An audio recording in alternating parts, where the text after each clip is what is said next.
Hola a todos, yo soy Sean Keogh, profesor de cáncer ginecológico en la Universidad de Birmingham y también soy presidente del Comité de Cáncer de FIGO, y el día de hoy les voy a hablar acerca del abordaje de FIGO para el CA de cáncer de trompas de falopio, peritoneo y ovárico, y vamos a ver los elementos asociados con esta enfermedad, y también vamos a discutir también temas relacionados con el estadiaje, los cuales ha sido un tema de interés en el mundo, ¿no?, cuando está en el campo de cáncer ginecológico.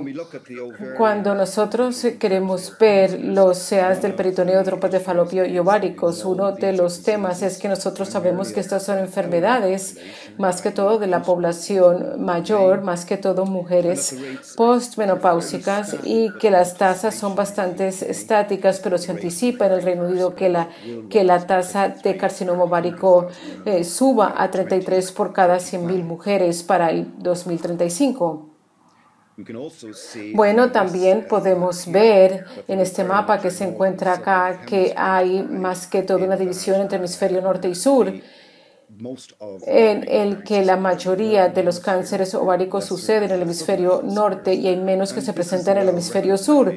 Y esto es algo que está muy reconocido y probablemente se ha atribuido a una variedad de motivos, como pueden ser medioambientales, genéticas, o también el registro de aquellas mujeres que padecen de cáncer ováricos, porque en muchos países que tienen ingresos medios o bajos no van a poder tener un registro formulado apropiado para poder registrar todos los CAs que se presentan.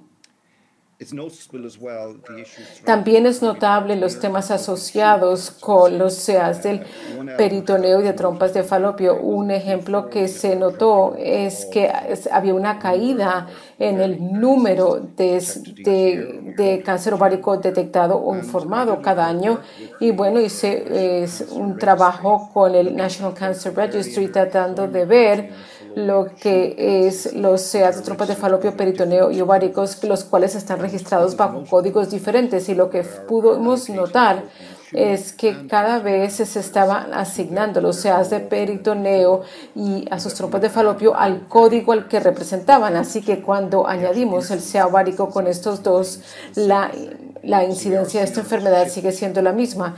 Sí estamos viendo un cambio en lo que sería la identificación, especialmente con los carcinomas de las trompas de falopio.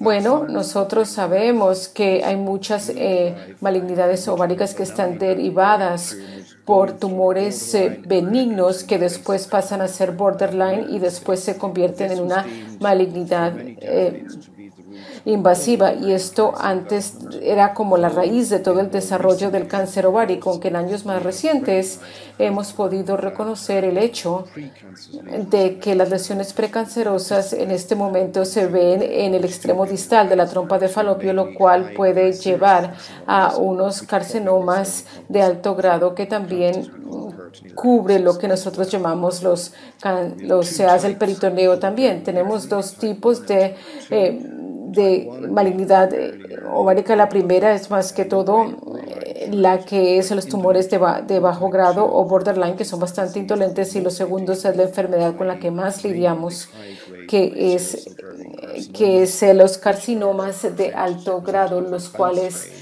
se presentan en un estadio avanzado y son mucho más agresivos en naturaleza. Bueno, para lo que son los carcinomas desde la trompa de falopio, para poderlos diagnosticar hay que encontrar la lesión precancerosa que se llama STIC, y esto puede ser imposible en muchos carcinomas avanzados donde las trompas como tal son parte de este tumor macroscópico. Para los carcinomas del peritoneo, la norma general es que hay un ovario menor de 4 centímetros de tamaño en mujeres postmenopáusicas, que las cuales solo tienen una enfermedad metastásica en la superficie, lo cual confirma los cánceres del peritoneo primarios. Bueno, con relación a las intervenciones terapéuticas, en FIGO es lo mismo que en la mayoría de las sociedades internacionales. en el hecho de que en los estadios tempranos de la enfermedad, la cirugía primaria es la forma óptima de intervención y algunos pacientes también pueden tener quimioterapia adyuvante basada en platino. Las excepciones en las personas más jóvenes, tanto donde los tumores borderline no son tan raros, pero en este caso la idea es preservar la fertilidad y tener una alta tasa de cura.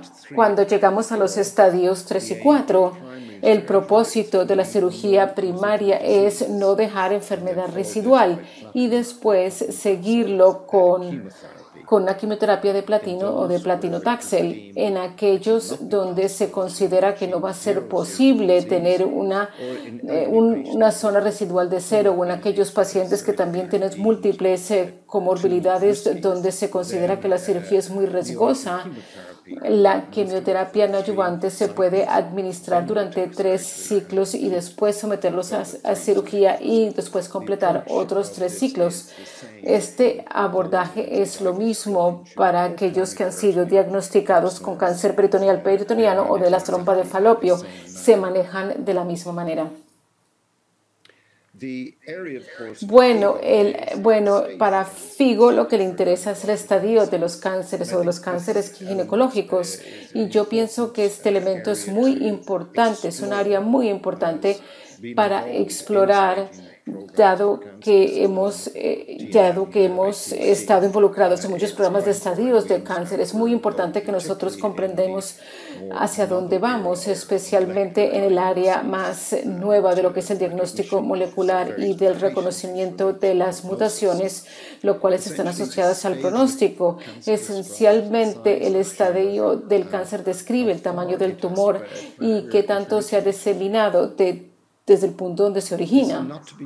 Esto no se debe confundir con lo que sería la biología del tumor, y yo pienso que esto es un aspecto muy importante de los estadios, donde uno asume que el estadio 1, 2, 3 y 4 es cómo progresa la enfermedad. Esto es cierto para muchos tipos de CAs, pero aún así no es lo que es su biología. Nosotros sabemos que el estadio es lo que más se correlaciona con el desenlace, y esto está muy reconocido y se ha reconocido a lo largo de los años. Pero ¿qué pasa con lo que sucede actualmente? Nosotros en este momento tenemos pronosticadores moleculares y han habido muchas discusiones con relación de dónde utilizamos los marcadores de pronóstico en un programa de estadiaje. Probablemente esto debe ser un estadiaje paralelo, así como lo decidió el grupo de TNM.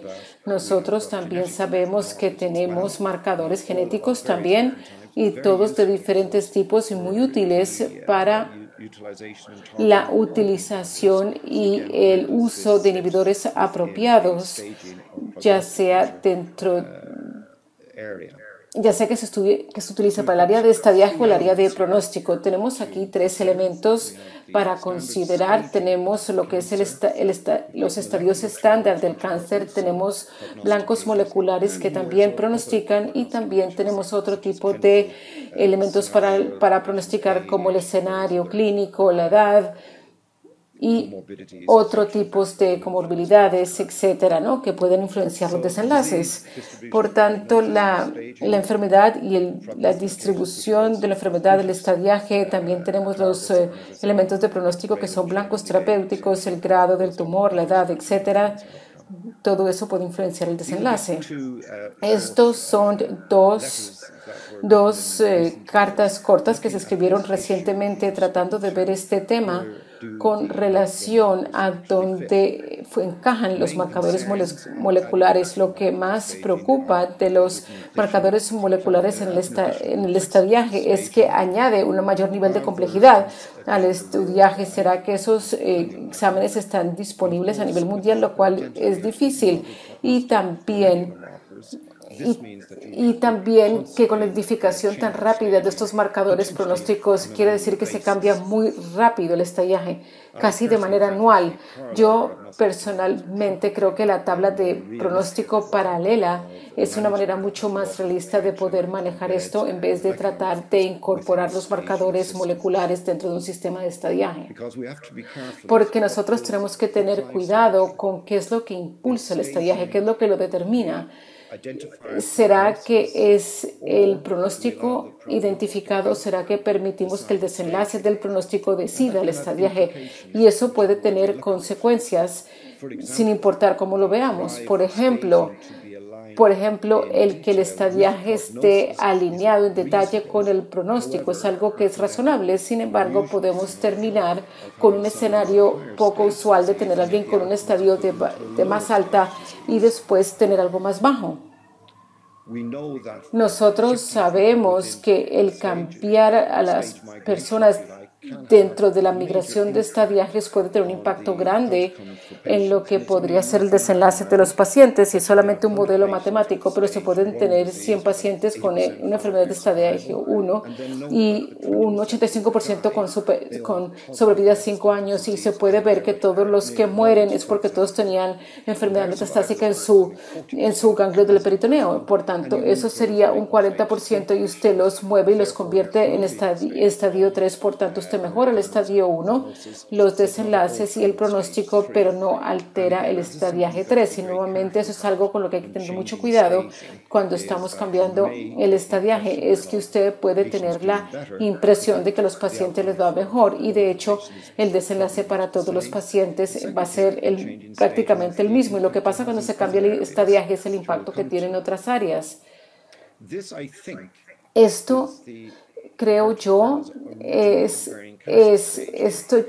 el estadiaje inicial del cáncer de ovárico. Esto se publicó en 1934. Ellos estaban discutiendo los tipos de cáncer ovárico que estaban manejando en ese tiempo, y basado en estos criterios, ellos estaban en un tipo 1, el tumor se podía retirar; en tipo 2, el tumor se podía retirar, pero podía alterar otras estructuras como las adherencias 3, donde no se podía remover del todo.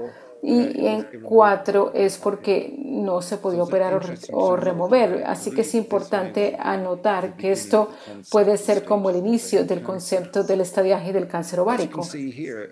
Como ustedes pueden ver, el estadiaje actual es bastante complejo.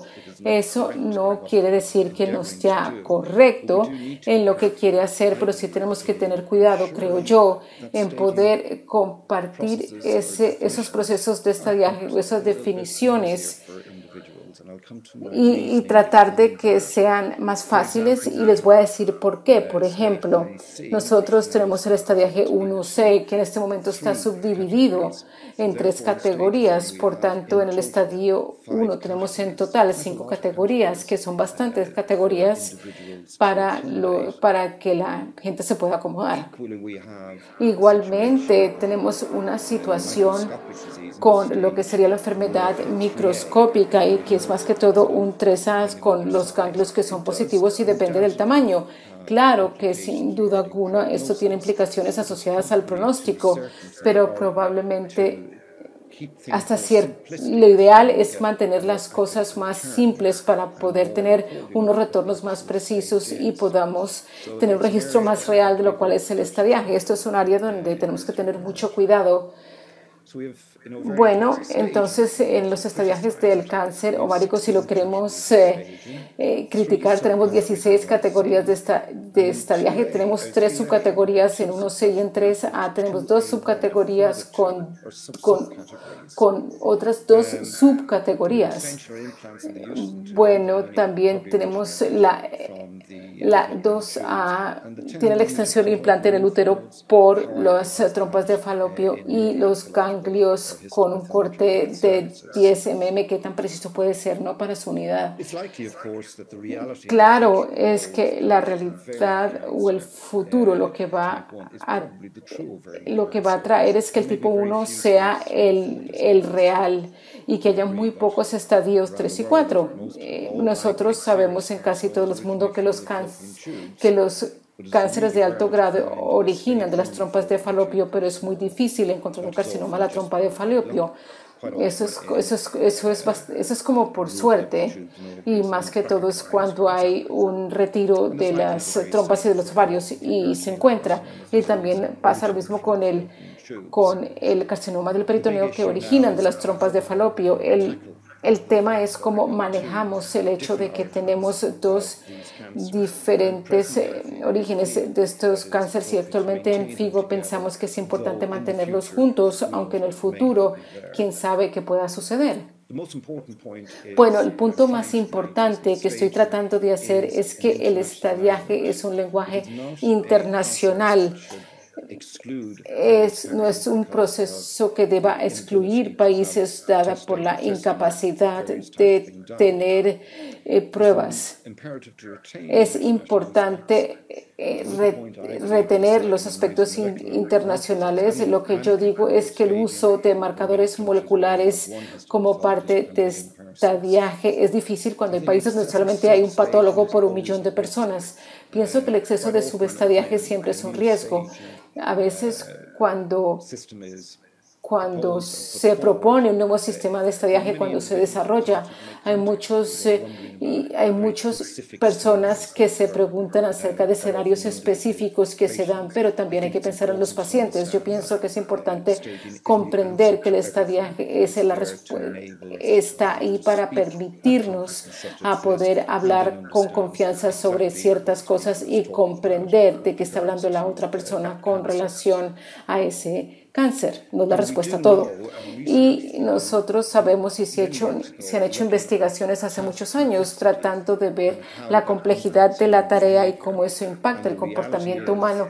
Y la realidad es que entre más complejos se hagan las cosas en humanos, la tendencia es que la retroalimentación o el resultado es peor. Por ejemplo, si nosotros hacemos que nuestra metodología de estadiaje muy compleja, entonces la información que regresa se reduce de manera significativa.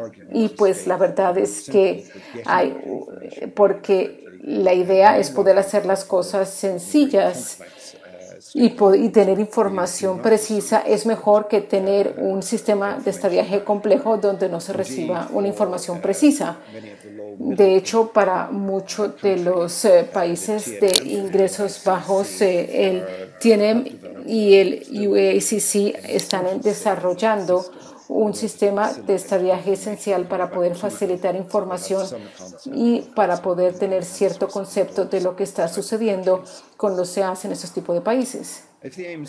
Bueno, sí, la idea es tener datos pronósticos excelentes con todas las variables y eso es lo que la gente quiere. Bueno, se puede hacer como parte del estadiaje. Yo pienso que sí podemos ser más sofisticados si queremos individualizar la información del paciente. Y la necesidad en este caso es utilizar inteligencia artificial o redes neurales donde todas las variables se pueden poner dentro de un programa y a partir de ahí podemos poder ver quién va a poder tener una buena sobrevida, cuál es su esperanza, etcétera. Pero individualizarlo podría ser una herramienta clínica excelente para tener a la mano. Y yo creo que eso probablemente no es el objetivo del estadiaje. Pienso que es mucho más complejo. Esto es un trabajo que se hizo unos cuantos años tratando de ver más de 1,000 pacientes con un carcinoma ovárico. Yo simplemente estoy viendo los detalles de la cirugía y de la patología. Incluso aquí en este modelo se puede tener una predicción del 84% de su desenlace. No incluía terapias adyuvantes o ningún otro tipo de intervención, pero sí demuestra que cuando se está tratando de acoger una buena información pronóstica, es más propenso que debamos ir en esta dirección en vez de tratar de incorporar toda la información dentro de un programa sistema de estadiaje. Así que este tipo de redes neurales pueden acomodar cualquier tipo de marcador molético general que tengan consecuencias pronósticas para el paciente. Bueno, ¿será que debemos revisar el estadiaje en cáncer ovárico? Es algo que siempre se ha hecho. En todas las reuniones de FIGO siempre miramos y siempre consideramos cuáles son los elementos del estadiaje que debemos cambiar o debemos estar discutiendo, qué tipo de cáncer debemos estar discutiendo, pero necesitamos ser cuidadosos porque nunca vamos a cubrir todos los aspectos de todos los pacientes dentro de un mecanismo de estadiaje. Hay otras implicaciones porque cambiando el estadiaje con frecuencia, y esto es la capacidad de los registros donde están basados para de hecho acomodar estos cambios. Por ejemplo, en los Estados Unidos ellos pueden acomodar una reactualización del sistema de estadiaje en 6 meses en sus registros y en el Reino Unido toma 12 años hacer esa adaptación. Por tanto, las consecuencias del estadiaje se deben asumir, ¿no? Antes de cambiarlo constantemente. Yo no creo que los sistemas tengan la posibilidad de eso, de cambiar constantemente, por lo menos no actual. También debemos considerar el hecho de que cuando cambia el estadiaje quiere decir que las comparaciones con los datos históricos se hacen complejos, es decir, nuevamente una consecuencia del cambio del estadiaje. Entonces, bueno, el cáncer ovárico, yo pienso que estamos de acuerdo, así como de la trompa del falopio y del peritoneo son enfermedades complejas, surgen también de los ovarios y de las trompas de falopio. La atención terapéutica básica está bien definida, pero en el futuro vamos a tener un abordaje mucho más individualizado. Eso va a venir sin duda y de hecho la mutación de las vías, el perfilamiento genómico para los CAs avanzado es algo que se está haciendo actualmente. Bueno, el estadiaje del cáncer ovárico, bueno, FIGO va a continuar acomodando el falopio y el peritoneo primario, pero esto se va a seguir revisando, aunque yo no creo que vayan a haber cambios en el futuro y es muy importante el enfatizar lo que es tener un programa de estadiaje que sea utilizable. Siempre van a haber limitaciones, pero tener uno que funcione de manera global es mejor, porque uno más complejo puede no ser utilizado o puede conllevar a muchos errores. Muchísimas gracias por su atención.